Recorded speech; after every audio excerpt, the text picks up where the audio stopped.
सास बहू की कहानी जो आपने अपनी जिंदगी में बड़ी पढ़ी और सुनी होगी। एक बार की बात है, एक देवरानी और जेठानी होती है। देवरानी का नाम रानी होता है तो जेठानी रानी को जोर जोर से आवाजें लगाती है, रानी वो रानी सो रही हो क्या अभी तक? जेठानी बोली, रानी तुम्हारा नाम रानी है, तुम रानी नहीं हो। मैंने तुम्हें रात में ही समझाया था कि सुबह को जल्दी उठ जाना, तुम्हारी मुंह दिखाई की रस्म है। मैंने बोला कि दीदी रात को नींद ही नहीं आई, जगह नहीं है, और मन में थोड़ा डर था कि सुबह आंख नहीं खुली तो। रजनी दीदी हंसती हुई बोली, रानी मेरी प्यारी देवरानी जल्दी से घूंघट कर लो, अगर माँ जी आ गई तो हंगामा हो जाएगा। मैंने घूंघट किया ही था तभी माँ जी वहां आ गई और कड़कड़ाती आवाज में बोली, चलो अब क्या यही गपशप मारती रहोगी तुम दोनों? हमने चलना शुरू ही किया था तभी माँ जी ने रजनी दीदी के कंधे पर हाथ रखा और बोली, पता है ना कहाँ से जाना है और कैसे जाना है?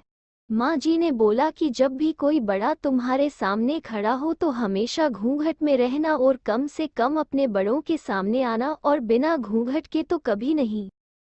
रजनी दीदी कुछ बोली ही नहीं, बस अपना सर हिलाकर हाँ बोल दिया। मैंने भी बस अपना सर हाँ में हिलाया।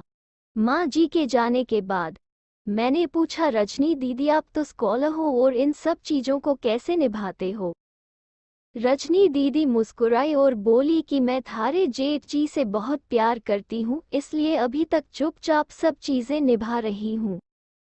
मैं कुछ नहीं बोली और चुपचाप रजनी दीदी के साथ घर के बाहर वाले कमरे में जाकर बैठ गई। वहां पर एक पड़ोस की आंटी जी बैठी थी। वो बोली कि यह कैसे बहू आई है, ससुर जी सामने खड़े हैं और ये यहाँ बैठी है, मुझे कुछ समझ ही नहीं आया। मतलब?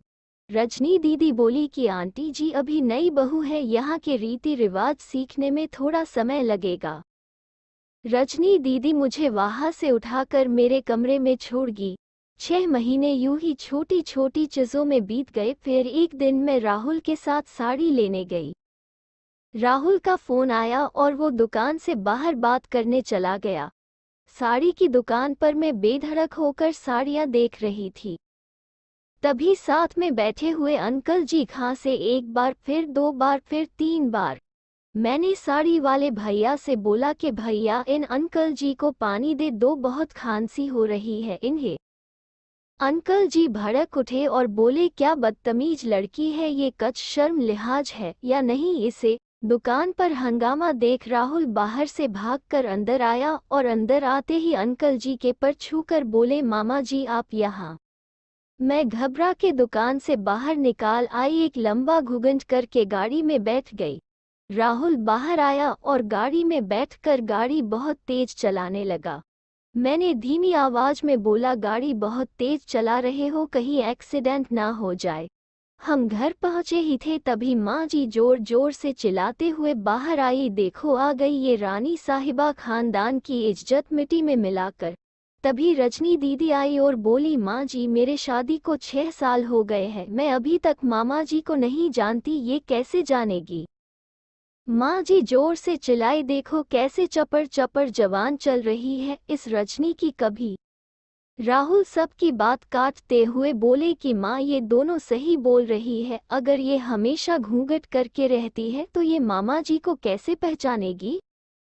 और माँ आज मामा जी के फोन पर तुमने पूरे घर की शांति को भंग कर दिया है। ये वो ही समाज है जिसने सीता मैया पर भी उंगली उठाई थी। पिताजी और जेठ जी ने भी अपना पक्ष राहुल के साथ ही रखा।